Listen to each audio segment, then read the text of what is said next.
कि वो अब घर बैठे अपना खोया हुआ फ़ोन को ब्लॉक कर सकते हैं, ट्रैक कर सकते हैं और घर बैठे ही वो पा सकते हैं। आपको एक सेल्फ डिक्लेरेशन देना होता है और उसका चेक बॉक्स क्लिक करके जब आप सबमिट कर देते हैं तो ये इन्फॉर्मेशन वहाँ सेंट्रल पोर्टल में चली जाती है और आपका डिवाइस जो है वो ट्रैकिंग के उसमें आ जाता है। ये जितनी भी जानकारी हम दे रहे हैं, हमारा उद्देश्य है लोगों तक जागरूकता पहुँचाना। दुर्ग पुलिस की एक पहल है साइबर प्रहरी। तो साइबर प्रहरी अभियान है, इसमें किस किस तरह के काम हो रहे हैं और किन किन चीज़ों पे नज़र रखा जा रहा है, किस तरह के फ्रॉड्स पे नज़र रखा जा रहा है? प्रत्येक व्यक्ति को इतना अवेयर करना है कि साइबर क्राइम जो है वो नियंत्रित हो सके। ऑनलाइन वेबसाइट से फ्रॉड होता है, उससे बचने के लिए आम जनता को किस तरह से अवेयरनेस अपने अंदर लाना चाहिए? हमें लोकलाज के भय से बाहर आना होगा, हमें अपनी बात कहनी होगी और हमें रिपोर्ट दर्ज करानी पड़ेगी। नमस्कार, आप केपी न्यूज़ देखना शुरू कर चुके हैं और इस वक्त हम कंट्रोल रूम में मौजूद हैं और यहाँ आने की जो वजह है वो ये है कि आम जनता जो अक्सर अपना फ़ोन घुमा देती है लापरवाही की वजह से, या फिर वो खो जाता है गलती से और या फिर चोरी हो जाता है, तो हम उस अपने मोबाइल को कैसे ट्रैक कर सकें, ब्लॉक कर सकें और घर बैठे, खासकर जो महत्वपूर्ण बिंदु है इस खबर की वो ये है कि आप अब घर बैठे उस खोए हुए फ़ोन को पा सकते हैं। तो कैसे पा सकते हैं, क्या करना होगा, क्या कुछ उसकी जानकारी है, उसको हासिल करने के लिए इस वक्त हम आए हुए हैं। नोडल अधिकारी हैं साइबर में डॉक्टर संकल्प राय जी। सर, सबसे पहले आपका बहुत बहुत शुक्रिया कि आपने इस महत्वपूर्ण बिंदु में सोचा आम जनता तक ये खबर पहुंचाने के लिए कि वो अब घर बैठे अपना खोया हुआ फ़ोन को ब्लॉक कर सकते हैं, ट्रैक कर सकते हैं और घर बैठे ही वो पा सकते हैं। तो सबसे पहले सर, वो क्या एक ज़रिया है जिस तरह से लोग अब घर बैठे अपना फ़ोन पा सकते हैं? देखिए, ये सिटीज़न सर्विसेज हैं गवर्नमेंट की, जो आम लोगों के लिए शुरू की गई हैं। एक हमारा गवर्नमेंट का पोर्टल है संचार साथी, जो इस पोर्टल का नाम भी जो है वो sancharsaathi.gov.in है और इसके तहत जो सिटीज़न सर्विसेज शुरू की गई है सेंट्रल इक्विपमेंट आइडेंटिटी रजिस्टर के माध्यम से, CEIR। तो दोनों ही पोर्टल जो हैं वो गवर्नमेंट के पोर्टल हैं जिस पे आप जाकर अपने खोए हुए या चोरी किए हुए मोबाइल को ब्लॉक कर सकते हैं और उसको ट्रैक भी कर सकते हैं। सर, तो इसके क्या स्टेप्स होंगे? मतलब अगर कोई वो पोर्टल में जाता है और वो अपने मोबाइल की जानकारी हासिल करना चाहता है, या फिर वो कैसे ट्रैक करेगा? देखिए, उसके लिए बहुत ज़्यादा ज़रूरी है कि आपकी डिवाइस की इन्फॉर्मेशन और जो खोई हुई खोने की जो जानकारी है, लॉस्ट इन्फॉर्मेशन, और ओनर के जो पर्सनल इन्फॉर्मेशन है, ये 3 महत्वपूर्ण चीज़ें हैं जो आपको वो उसमें डिटेल्स आपको फिल करने पड़ेंगे ताकि डिवाइस आपको ट्रैक की जा सके। और इन 3 बिंदुओं के अंतर्गत आएगा आपके मोबाइल का IMEI नंबर, जो कि एक यूनिक होता है हर मोबाइल का एक, और उसके लिए हमको अक्सर मालूम होता है कि कोड जो है *#06# जब हम प्रेस करते हैं तो हमको डिवाइस का IMEI नंबर मिल जाता है। ये नंबर आपको उसकी बिल पे भी मिल जाता है, उसके डिवाइस का जो बॉक्स होता है उस पे भी ये चीज़ अवेलेबल होती है। इसके अलावा आपको डिवाइस का ब्रांड नेम मेंशन करना पड़ता है, जो जिस ब्रांड का आपका मोबाइल है, और उस ब्रांड नेम के अंतर्गत आने वाला उसका जो मॉडल नंबर है या नेम है वो आप डालते हैं, और आप उसकी परचेस इनवॉइस या बिल जो है उसको इनक्लोज करना पड़ता है। प्लेस ऑफ लॉस्ट, जहां आपका मोबाइल खोया है या चोरी गया है वहाँ, और उसकी तिथि भी आप डालते हैं। इसके अलावा आपको पुलिस कंप्लेंट की जो कॉपी आपने थाने में जमा की है उसकी कॉपी आपको इनक्लोज करनी होती है। ये महत्वपूर्ण डॉक्यूमेंट्स हैं। इसके अलावा अब मैं आपको बताऊंगा कि इससे बेनिफिट आपको क्या क्या है। सर्वप्रथम आपका डेटा जो है वो सुरक्षित हो जाता है, आपकी डेटा की जो है सेफ्टी सुनिश्चित हो जाती है। किसी भी हार्डवेयर डिवाइस की कीमत से ज़्यादा कीमती होता है उसका डेटा, और उसका डेटा यदि ब्लॉक हो जाता है या दूसरा एक्सेस नहीं कर पाता है तो आपकी डिवाइस सेफ़ मानी जाती है।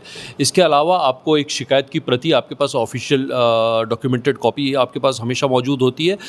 टेक्स्ट के रूप में भी एक्नॉलेजमेंट नंबर आपके पास अवेलेबल होता है, और आप इस शिकायत को ट्रैक कर सकते हैं एक्नॉलेजमेंट नंबर डाल के। और इसके अलावा अन्य आपके जो सोशल मीडिया एप्लीकेशन हैं उनको भी आप ब्लॉक कर सकते हैं। और अंत में सबसे महत्वपूर्ण है, आपको एक सेल्फ डिक्लेरेशन देना होता है और उसका चेक बॉक्स क्लिक करके जब आप सबमिट कर देते हैं तो ये इन्फॉर्मेशन वहाँ सेंट्रल पोर्टल में चली जाती है और आपका डिवाइस जो है वो ट्रैकिंग के उसमें आ जाता है। और इसके अलावा मैं आपको बताना चाहूँगा कि ये जितनी भी जानकारी हम दे रहे हैं, हमारा उद्देश्य है लोगों तक जागरूकता पहुँचाना। दुर्ग पुलिस की एक पहल है साइबर प्रहरी। ये इनिशिएटिव जो है हमारे पुलिस महानिरीक्षक साहब श्री राम गोपाल गर्ग साहब का इनिशिएटिव है और मैं इस मुहिम का नोडल ऑफिसर हूँ और प्रतिदिन हम लोगों को अनेक माध्यमों से, चाहे वो व्हाट्सएप चैनल हो हमारा या इंस्टाग्राम हैंडल हो हमारा, उसके माध्यम से हम लोगों को जागरूक कर रहे हैं। लोगों को यदि इस चैनल से हमसे जुड़ना है तो हमने एक सोशल मीडिया का अपना नंबर भी दे रखा है जिसका नंबर है 9479192624। इस नंबर पे आप अगर रिक्वेस्ट भेजते हैं साइबर प्रहरी में जोड़ने के लिए तो आप किसी ग्रुप में आपको जोड़ दिया जाता है। अथवा यदि आप इंस्टाग्राम पे आप साइबर प्रहरी सर्च करते हैं तो आप उसको भी ज्वाइन कर सकते हैं। कोई भी साइबर अपराध का मूल कारण जो होता है वो होता है किसी प्रकार का भय या किसी प्रकार का लालच। यदि लालच और भय आपका नियंत्रित है तो आप साइबर अपराध से बचे हुए हैं और इससे बचने का एकमात्र तरीका जो अवेलेबल है वह है आपकी जागरूकता और आपकी सावधानी। यदि आप ये दो चीज़ों का नियमों का पालन करते हैं तो आप साइबर सुरक्षित हैं। जी सर, ये जैसे आपने बताया जो साइबर प्रहरी अभियान है, इसमें किस किस तरह के काम हो रहे हैं और किन किन चीज़ों पे नज़र रखा जा रहा है, किस तरह के फ्रॉड्स पे नज़र रखा जा रहा है? ये साइबर प्रहरी में हम कोशिश ये कर रहे हैं कि लेटेस्ट ट्रेंडिंग क्राइम्स जो हैं उससे प्रत्येक व्यक्ति को अवगत कराएं ताकि जो अभी रिसेंट अपराध हैं उनसे लोग बच सकें। प्रतिदिन हमारे यहाँ से एक हमारे आईजी महोदय जो है एक एडवाइजरी भी जारी करते रहते हैं समय समय पर। उसके अलावा जो ट्रेंडिंग क्राइम्स हैं उसकी जानकारी आपको इन पोर्टल के माध्यम से हमारे इंस्टाग्राम हैंडल और व्हाट्सएप चैनल के माध्यम से आपको समय समय पर मिलती रहती है ताकि आप किसी भी प्रकार के अपराध से बचे रहें। जी सर, लगातार देखा जा रहे हैं जो ऑनलाइन जो ठगी हो रही है आजकल, फ्रॉड हो रहे हैं कई बार, वो ज़्यादातर हो रहे हैं और इसमें आम लोग भी फंस जा रहे हैं, कई बार टीचर भी फंस जाते हैं। तो इस तरह के जो ऑनलाइन वेबसाइट से फ्रॉड होता है उससे बचने के लिए आम जनता को किस तरह से अवेयरनेस अपने अंदर लाना चाहिए? देखिए, साइबर प्रहरी मुहिम के तहत हम ज़्यादा से ज़्यादा जन तक पहुंच रहे हैं, आम जन तक पहुंच रहे हैं, चाहे वो कॉलेजेस हों, चाहे वो स्कूल हों और चाहे वो अन्य सामाजिक कार्यक्रम हो, उनके माध्यम से हम जाते हैं, उनसे इंटरेक्ट करते हैं, उनसे बातचीत करते हैं। ये फिज़िकल हमारा प्रेजेंस होता है लोगों के बीच में। समय समय पर हम एडवाइजरी जारी करते हैं वीडियो और मल्टीमीडिया के माध्यम से और कोशिश की जा रही है कि प्रत्येक जन तक ये बात पहुँचे। किसी एक परिवार का एक सदस्य भी इन इन्फॉर्मेशन को पढ़ लेता है तो उसका पूरा परिवार जो है सुरक्षित हो जाता है। जी सर, कि मतलब जो ऑनलाइन जो ठगी हो रही है, फ्रॉड हो रहे हैं, किस तरह की सावधानी बरतने की ज़रूरत है? जैसे कई बार क्या होता है, लोग अपने पर्सनल आइडेंटिटी जो होता है वो शेयर कर देते हैं कहीं भी, बिना सोचे किसी भी लिंक को क्लिक कर लेते हैं, वहाँ अपना इन्फॉर्मेशन दे देते हैं, एटीएम कार्ड की जानकारी दे देते हैं और फिर उन्हें बहुत सारा नुकसान होता है। तो कितना अवेयर रहना ज़रूरी है?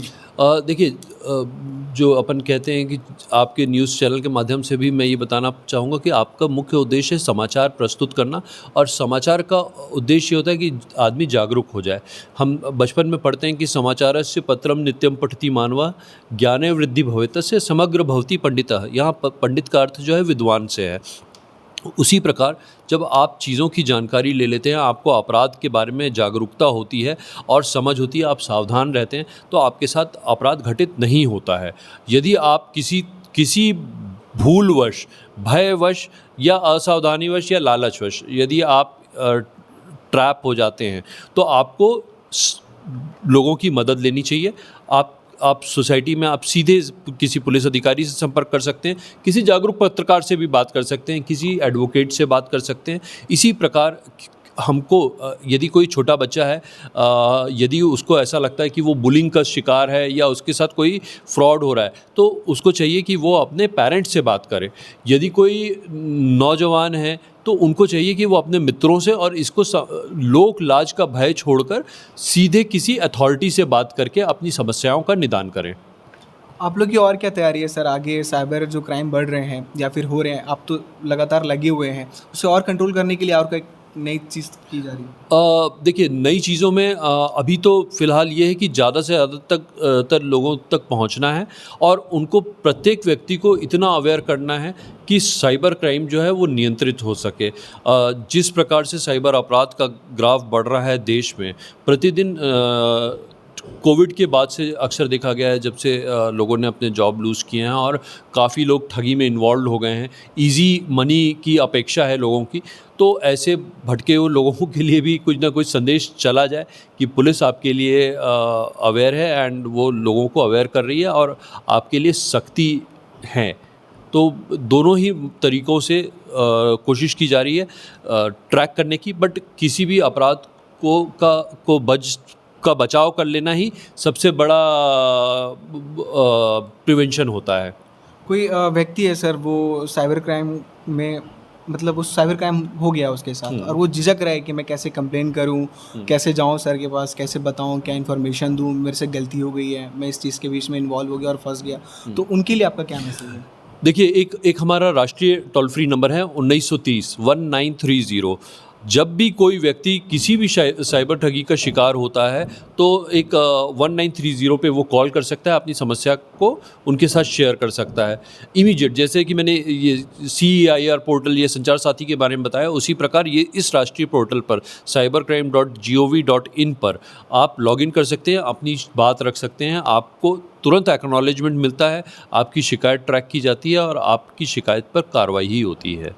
और जैसे मैंने कहा हमें लोकलाज के भय से बाहर आना होगा, हमें अपनी बात कहनी होगी और हमें रिपोर्ट दर्ज करानी पड़ेगी, तभी इस पे कार्रवाई हो सकती है। सर CEIR वाले जो वेब पोर्टल के आपके बारे में आपने बताया, अगर कोई व्यक्ति उसमें डाल रहा है कि मेरे को शिकायत कर रहा है कि मेरा एक मोबाइल खो गया है, तो कितनी दिन की प्रक्रिया होगी लगभग? वो क्या उम्मीद करे कि इतने दिन तक मुझे मेरा सामान मिल जाए? एक आम तौर पे जनमानस सोचता है सर। हाँ, ये देखिए, ये अगेन ये प्रोबेबिलिटी वाली बातें होती हैं। जैसे ही ये इतनी टेक्निकल बातें तो सबको ही पता होती हैं कि यदि कोई सिम अगर उसमें इंसर्ट किया जाता है या वो किसी नेटवर्क के कॉन्टैक्ट में आती है डिवाइसेस, तो ऑटोमेटिकली जनरेटेड SMS आपको इमीडिएट प्राप्त हो जाता है। पर कई बार होता ये है कि वो डिवाइसेस जो है मल्टीपल पार्ट्स में चली जाती है, तो it is very difficult to track, तो वो that is a different issue.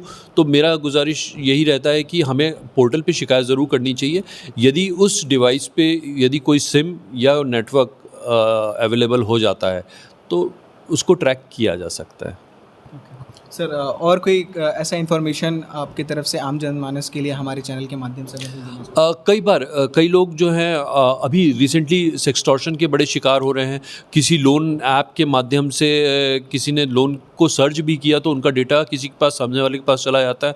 वो अगेन उसको ब्लैकमेल करने लगता है, उसकी फ़ोटो मॉर्फ करके उसको भेज देगा या तो उसको कभी डिजिटली अरेस्ट कर लेगा। तो मेरे इसमें निवेदन ये है कि ऐसा कोई भी अनजान नंबर से आपको यदि कोई कॉल आता है तो आपको पिक करने की आवश्यकता नहीं है, आप उनको रिस्पॉन्ड ना करें। ये सबसे बड़ा ट्रीटमेंट होता है। ये क्लियर मैसेज आप सामने वाले को दे देता है कि सामने वाली जो पार्टी है वो आप में इंटरेस्टेड नहीं है, आपके साइकोलॉजिकल प्रेशर का उन पे कोई असर हो नहीं रहा है। तो ये उनका जो तरीका है वो फेल हो जाता है अपराधियों का, तो आप इससे बच सकते हैं। बहुत बहुत शुक्रिया सर। तो आपने देखा तमाम जो साइबर क्राइम को लेकर जो महत्वपूर्ण सवाल होते हैं, कोशिश की हमने उसके बारे में जानकारी लेने के लिए, और जो एक पहल चालू की गई है सरकार की तरफ से और तमाम जो यहाँ के दुर्ग पुलिस के जितने भी ऑफिसर हैं, हमारे सर भी हैं, नोडल अधिकारी सर भी, वो भी लगे हुए हैं कि आप घर बैठे जो आपका खोया हुआ मोबाइल है वो पा सकते हैं। सब सारी चीज़ों की वो तैयारी भी कर रहे हैं और लगातार इसका अवेयरनेस लोगों तक पहुँचा रहे भी हैं। और हमने भी कोशिश किया है कि जो भी ये पहल है आप तक पहुँचे।